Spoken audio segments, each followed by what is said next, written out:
da treta? Está sempre atrás de algum interesse que não é o da justiça. Senhores ministros, uma coisa horrorosa. Uma coisa horrorosa, uma vergonha. Um constrangimento. É muito feio isso. Isso é um Supremo Tribunal Federal. Presidente, eu estou com a palavra. Fala pessoal, tudo bem com vocês? Estamos com mais um conteúdo, mais uma notícia para vocês.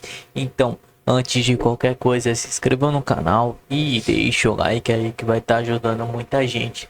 Hoje estamos aqui com o canal da Tia Atualize, todos os créditos ao canal dela. E sem enrolações, vamos ao vídeo. E aí, seus 213 milhões de pequenos tiranos soberanos? Bom, não. Eu não sei como que tá a sua cabeça, porque rolou muita coisa. Mas se você tá perdido no meio de tanta informação, já que Xande, o imperador, estava certo, de tédio ninguém morre. Nesse vídeo eu vou simplificar as últimas 48 horas e ainda bancar a mãe Diná no exercício de previsão do futuro. Bem próximo. Tudo começou em 2017, quando Temer anuncia a indicação de Alexandre de Moraes. Não, zoeira, senão a gente ia ficar aqui, sabe, falando do Alexandre muito tempo e eu não quero chamar atenção. Tudo começou quando, em março desse ano, Barroso anunciou que seria bom julgar o Bolsonaro esse ano para evitar o ano eleitoral. Então, coleguinhas, quem politizou o negócio desde o início não foi a gente. E você pode falar o que você quiser. Você também pode fazer o que você quiser. Mas você será o responsável pelas consequências disso. Dito isso, acabou o parquinho. E essa foi só a fase 1.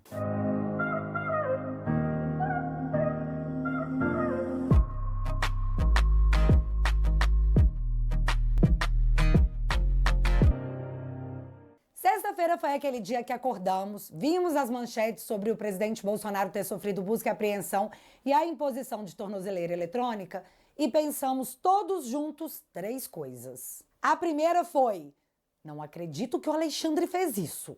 A segunda foi: o cara tá simplesmente deixando claro que ele não recua, ele avança e avança. E a terceira: o que vai acontecer quando o Trump ficar sabendo? E galera, as consequências vieram, mas deixa eu explicar o que rolou antes delas. Alexandre de Moraes é novamente o relator de mais um inquérito aberto e conduzido pelo próprio Alexandre, que investiga uma suposta tentativa de coação no curso do processo, obstrução de investigação e abolição violenta do Estado Democrático de Direito. Mas você lembra que em março o Barroso falou que seria bom julgar o Bolsonaro esse ano para não correr o risco de entrar no ano eleitoral? Então, para que o processo não corra, mas voe, algumas coisas inacreditáveis aconteceram, como, por exemplo, o cerceamento da defesa, a dificuldade no acesso a provas, a blindagem das 9 delações do Cid, o julgamento de réus sem foro, a quantidade de sigilo e irregularidades processuais e o ritmo acelerado do processo, que até um hamster consegue perceber. Além, claro, do julgador ser a vítima, algo que aparentemente foi pacificado na República Democrática de Brazuela. Quando você vai reclamar, apelar no processo, mostrando que, tá errado, você não pode fazer isso não, colega, cai na mão do próprio STF, aquele que tomou todas as decisões iniciais. Então, quando dizemos que não há quem recorrer, é porque não tem mesmo. A Suprema Corte, em off, até se mostra surpresa e até constrangida com atitudes do Alexandre. Mas, segundo matérias, eles não podem discordar entre si publicamente, porque senão enfraquece a corte inteira. Então eu volto no ponto. Não tem para quem recorrer. Não tem. Os senadores Alessandro Vieira, que é o autor do PL da censura, e o Mourão, o ex-vice que a gente subia tag no Twitter pedindo "cala a boca, Mourão!", se manifestaram dizendo que temos problemas sim, mas que a gente tem que resolver isso internamente. E aqui eu vou ser gente boa em perguntar: como, meu filho? Os caras estão sendo julgados pela última instância recursal e o Senado, que poderia fazer alguma coisa, não tá afim, não quer, tá ocupado sabe-se lá com o quê, além do PL da censura, porque, seu Alessandro Vieira, eu não lembro de outro projeto seu, viu? Do Mourão eu só lembro do Cala a Boca Mourão mesmo. Mais nada. Dito isso, o que restou foi bancar o pica-pau e pedir: Tio Sam! Socorro! Eu já expliquei aqui algumas vezes que os Estados Unidos sempre se colocaram como os guardiões da democracia no Ocidente. E isso não é segredo para ninguém. Eles mesmos se rotulam assim. Um título alcançado por ser a maior potência mundial de forma inegável. Tanto que os países dos BRICS tomaram taxação do Trump e nenhum deles se comportou como Brazuela. Todo mundo foi lá, levou uma bandeira branca, uma jabuticaba e pediu para sentarem juntos no cantinho do pensamento. Todos os países chamaram o Trump para negociar, mas não o Brasil, por mais que fosse uma luta de um gorila de 500 quilos contra um mico. Quando o Trump anunciou as tarifas de 50%, válidas a partir de 1º de agosto, muitos empresários pediram que a diplomacia brasileira entrasse em campo para tentar resolver o problema. E essa aqui é a nossa diplomacia brasileira. Eu tenho certeza que o presidente americano jamais negociou 10% do que eu negociei na minha vida. Rapaz, tá certo isso. Se o que o Trump fez no Capitólio ele tivesse feito aqui no Brasil, ele estaria sendo processado como o Bolsonaro e arriscado a ser preso. Nessa hora, o empresário já travou o fiofó pedindo gentilmente um cala a boca, Lula! Mas ninguém estava esperando a hecatombe Alexandre dando uma aula do que não fazer enquanto você jura que está negociando. O investigado da vez é o Eduardo, mas Alexandre considerou Bolsonaro um financiador das atitudes do Eduardo, já que o presidente ousou enviar dinheiro para que o filho, também fugindo do regime da República Democrática de Brazuela, se autoexilasse nos Estados Unidos. Sim, um pai ajudar financeiramente seu filho que está num status de quase refugiado, para o Moraes, é financiamento de atentado à soberania. Eduardo Bolsonaro está sendo acusado por Alexandre de atentar contra o Estado Democrático de Direito e a soberania do país. Usando armas? Bombas? Um exército? Nope. Usando decisões da Justiça Brasileira em matérias de jornais, onde ele levou o conhecimento da Casa Branca. Sim, após o golpe com canos de PVC e bolinhas de gude, temos o atentado com palavras e matérias de jornais e decisões judiciais. Em sua decisão, Alexandre alegou risco de fuga e por isso Bolsonaro foi submetido a uma tornozeleira. Mas eu preciso lembrar que nem passaporte ele tem, já que o Alexandre o apreendeu no ano passado. Mas sei lá, talvez ele tenha se lembrado que o Lula, para salvar uma corrupta condenada no Peru, enviou um avião da FAB para resgatá-la e impedir que ela cumprisse sua pena. O que me faz pensar que talvez eles cogitassem que o Trump mandaria um avião para retirar o Bolsonaro da posse desse regime? Sei lá. Bolsonaro não era o investigado, mas Alexandre decidiu que ele é o beneficiário. Então tudo bem prender o cara, porque tornozeleira é uma prisão em si, galera. É uma restrição do seu direito de ir e vir. Uma medida extremamente violenta para alguém que não foi condenado. E no Brasil, até um tempo atrás, existia aquele negócio de presunção de inocência. Olha só um exemplo toscão de como os tempos mudaram. E rápido. Moraes negou busca em gabinete de Brazão na Câmara, Brazão, o acusado de matar a Marielle, após PGR ver risco de atrito. Procuradoria apontou potenciais riscos interinstitucionais e ministro disse que não havia indícios de que o deputado guardava provas em gabinete. Então ali, para não ter um atrito com a Câmara, o Moraes não deixou fazer uma busca e apreensão no gabinete do Brazão. Mas após o Trump falar quase que a semana inteira do Brasil, o Moraes fez uma busca e apreensão no Bolsonaro e meteu uma tornozeleira. Porque o que de mal poderia acontecer? E assim, não pensem vocês que o cenário estava bom, porque os jornalistas da Globo ficaram a semana inteira dizendo que o Lula ressuscitou o discurso de soberania e uniu o país. Porque na última pesquisa, sexta-feira, Lula foi avaliado negativamente por 50,4% da população e bem avaliado apenas por 26%. Já na pesquisa Atlas Intel do dia 9 de julho, quando perguntados quais as principais ameaças à democracia do Brasil, 42,8% dos entrevistados acham que é o poder judiciário. Em segundo lugar, com 38,8%, acreditam que é o governo Lula. Em junho desse ano, ficamos sabendo que apenas 16% da população aprova o trabalho dos ministros da corte. Só que eles não ligam, porque eles não precisam de voto e eles têm cargo vitalício. É um superpoder com uma suprema convicção. E eu acredito que foi nessas condições que o Alexandre não só chamou mais uma vez a atenção do mundo para o Brasil, como a atenção atraída, além de não ser positiva, acabou com as chances de qualquer tipo de negociação diplomática. Explico. O que o Alexandre fez com Bolsonaro não repercutiu mal apenas internamente. Viramos notícia no mundo todo. E eu chamo a atenção para o jornal mais tradicional da Dinamarca que trouxe essa matéria. As condições do Brasil são um exemplo assustador do que nos espera na Europa. Quanto ousamos sacrificar na luta pela democracia? A jovem democracia brasileira se viu encurralada. Na Europa, também vemos cada vez mais a liberdade de expressão como uma ameaça que precisa ser domada com leis restritivas. Quanto você está disposto a sacrificar para proteger a democracia?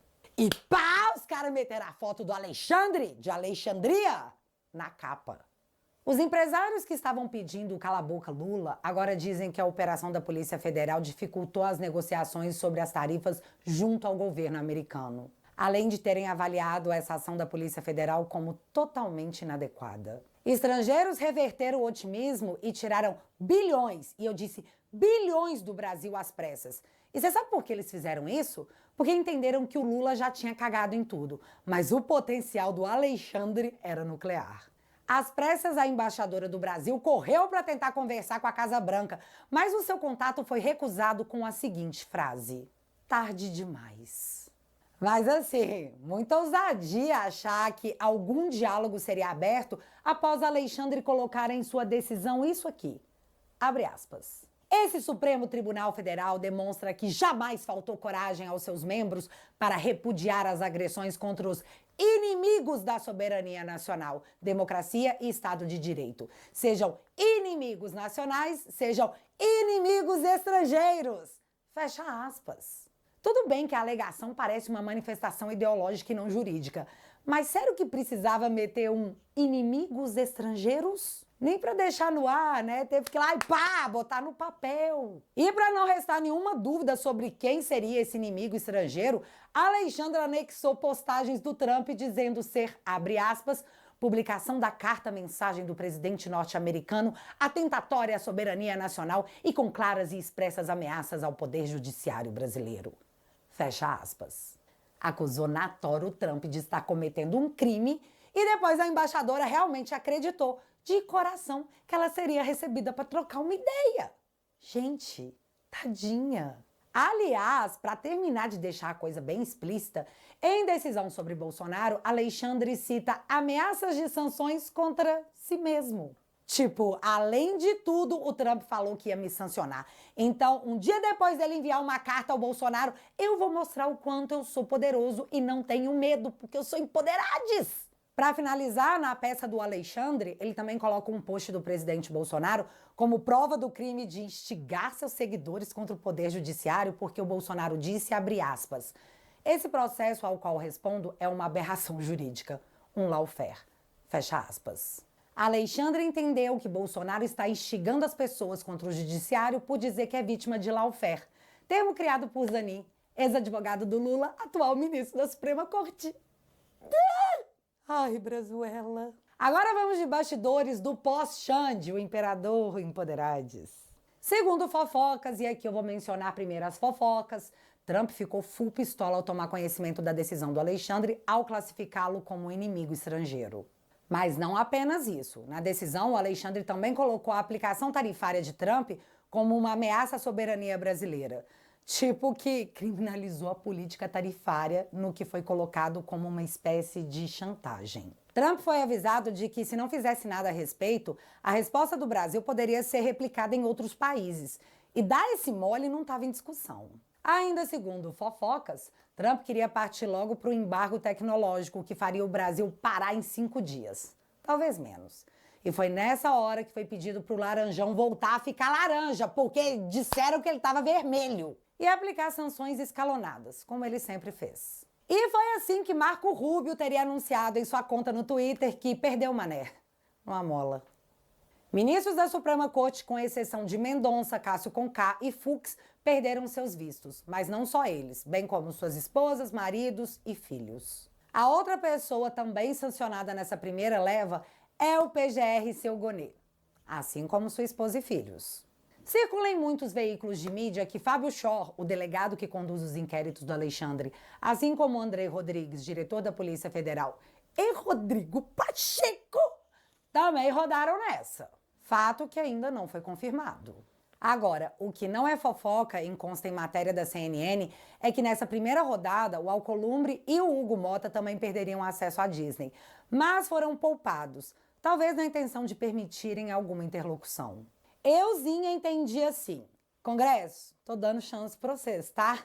Aproveitem. Mas tá, agora vamos ao que a velha mídia noticiou. Governo dos Estados Unidos diz a bolsonaristas que sanções devem aumentar na próxima semana. Entre novas punições cogitadas estaria o aumento da taxa comercial para 100% e ações em conjunto com a OTAN. Bora dar uma olhada melhor nessa matéria? Abre aspas. Segundo o relato de um integrante do governo americano a bolsonaristas, o Brasil terá uma longa semana a partir do dia 21 de julho. O presidente Trump teria dito que todas as opções estão na mesa e que a decisão de Moraes de autorizar uma ação contra Bolsonaro nesta sexta-feira foi equivalente a uma declaração de guerra contra ele e contra os Estados Unidos. Fecha aspas. E assim, na minha humilde opinião, quando você coloca no inquérito a frase inimigo estrangeiro e anexa como prova de crime uma postagem do presidente dos Estados Unidos, soa meio com uma declaração de guerra, né? Super pareceu, tipo, real. Então foi isso. Primeiro vieram as restrições de vistos e, segundo os jornais, a próxima seria a Magnitsky, já que não atingiria apenas o Alexandre, como todos os envolvidos nessa primeira sanção. E aí vai escalando até ver se o mico consegue derrubar o gorila de 500 quilos. Talvez, já imaginando o resultado desse duelo, os gringos estão batendo em retirada e levando seus dólares junto. Mas isso é só achismo meu. No meio disso tudo, a OTAN é convidada a participar da treta quando os Estados Unidos culpam o Brasil por mortes na Ucrânia devido a negócios com a Rússia que está embargada por todos os países democráticos. O entendimento é que nós compramos muito da Rússia e assim nós financiamos a guerra contra a Ucrânia. E é aí que entra o poder de barganha de tio Sam, porque eles podem continuar financiando a OTAN, mas em troca podem pedir que sancionem de maneira secundária os parceiros da Rússia. E lá estamos nós, brincando de ciranda-cirandinha com Putin e um monte de outros ditadores. E enquanto os negacionistas alegam que se der ruim com os Estados Unidos e com a OTAN, a gente vai continuar vivendo de vender para os BRICS, descobrimos que exportações do Brasil para a China têm a maior queda dos últimos 10 anos. E que a queda no valor das commodities, que são os principais itens vendidos para o país asiático, e a busca dos chineses por diversificação de parceiros, está explicando esse recuo. A China está soltando a nossa mão. E se você achava que tudo isso faria seu Xande botar a mão na consciência e parar um pouquinho, nem que fosse para respirar antes de agir, você se enganou. Porque na manhã desse sábado ele já chegou torando, mostrando que não, ele não recua nunca. Eduardo intensificou condutas ilícitas após tornozeleira em Bolsonaro, diz Moraes. E o que ele fez? Voltou lá no inquérito e mandou anexar as postagens do Eduardo nas redes sociais, onde ele enxerga cometimento de crimes, tipo nessa postagem aqui. Abre aspas. Talvez Moraes não saiba se Felipe Martins foi ou não aos Estados Unidos, mas agora todo mundo sabe que o Moraes não vai. Fecha aspas. Eduardo, como ousa? Negócio mega criminoso desse exposto numa rede social. Que Deus tenha piedade da sua alma, viu? Menino tão jovem com esses crimes tão pesados. Triste. Galera, o nível é esse aí. E a semana que vem parece que vai ser intensa. E no meio dessa repercussão do acabou o parquinho, rolou a dúvida se a filha do Barroso seria deportada, porque todo mundo achava que ela morava nos Estados Unidos. Mas aí o UOL vem nos esclarecer que a Luna, filha do Barroso, estudou nos States entre 22 e 23 e que se formou na Universidade de Yale. Mas que hoje Luna mora no Brasil e trabalha no escritório do pai, no Rio de Janeiro. O quê? Trabalha no escritório do pai? Vou deixar o Dr. Marsiglia explicar pra gente. Abre aspas. O UOL, ao desmentir que a filha do Barroso mora nos Estados Unidos, comete um deslize e afirma que ela trabalha no escritório do pai. Juiz não pode exercer advocacia, muito menos ser dono de escritório. Fecha aspas. E aí eu lembrei daquela briga épica do Barroso com Gilmar. E vocês lembram o que o Gilmar disse no finalzinho da treta? Ele está sempre atrás de algum interesse que não é o da justiça. Ministros, uma coisa horrorosa. Uma coisa horrorosa, uma vergonha, um constrangimento. É muito feio isso. Isso é um Supremo Tribunal Federal. Presidente, eu estou com a palavra e continuo. Presidente, por favor. Presidente, eu vou recomendar ao ministro Barroso que feche o seu escritório. Feche o seu escritório de advocacia. Vou recomendar ao ministro Barroso que feche o seu escritório. Feche o seu escritório de advocacia. E aí nós caímos nessa outra matéria que conta por que a esposa do Moraes será atingida por sanções do governo Trump. E é explicado que a moça em questão, abre aspas, comanda o escritório de advocacia Barsi de Moraes e ela seria impulsionada pela atuação do magistrado no Supremo. Fecha aspas. Ou seja, Trump também está de olho nos escritórios de advocacia das esposas dos ministros. Que coisa, não? E para quem estava esperando uma reação do governo no meio disso tudo, ela veio, já que o Estadão publicou essa matéria. Governo Lula estuda limitar remessa de dividendos de empresas americanas em operação no Brasil. Ou seja, reter a grana gringa das empresas americanas instaladas em solo tupiniquense. Meu amigo, eu vi a galera da Faria Lima quase anunciando que se isso acontecesse, o Lula seria empichado nem que fosse por osmose. E diante da repercussão mega negativa, o governo nesse sábado anunciou que não, gente. Que isso? Não ia fazer isso não. Igual não ia taxar as blusinhas. Só confia. E até agora é isso tudo numa semana que promete de todos os lados. Mas fica sussa que eu vou voltar aqui para contar as cenas dos próximos capítulos, que chegarão em breve. Fala, meu pessoal, tudo bem com vocês? O que vocês acharam de todo esse vídeo aí, pessoal? Estamos aqui no Conexão Política, o site que traz a verdade ao povo. Ação diplomática em comum, instrumento dos Estados Unidos que revogou o visto de autoridades do Brasil, raramente é aplicada contra democracias. Medida foi baseada em dispositivos legal reservado ao caso como impacto negativo à política externa americana. Já foi usada contra militares russos e aliados da Coreia do Norte. Dispositivo legal utilizado pelos Estados Unidos para revogar o visto dos ministros Alexandre de Moraes e outros integrantes do Supremo Tribunal Federal STF costuma ser aplicado contra cidadãos de regimes autocráticos. Trata-se a seção 212A3C, os imigrantes de um nacionality asset autorizado do Departamento de Estado nega entrada dos países indivíduos considerados nocivos à política externa americana. O anúncio foi feito na sexta-feira, dia 18, pelo secretário de Estado Rubin, entregando o governo ao presidente Donald Trump em publicação na rede social X, antigo Twitter. Rubin afirmou que a medida é uma resposta às ações de censura e perseguição política no Brasil, citando a condução do processo contra o ex-presidente Jair Bolsonaro. Mas é isso, pessoal. A perseguição está sendo falada aí em todo o nosso Brasil aí, pessoal. Em todo o nosso Brasil está sendo falado aí sobre a perseguição que está tendo política no Brasil. É o mundo todo, não é só Estados Unidos. Tem mais aliados aí que vai vir com uma sanção que pode derrubar o nosso país aí de vez, pessoal. Então mete o dedo nesse like, republique esse vídeo aí pra gente tá alcançando mais gente. Muito obrigado a todos e até a próxima.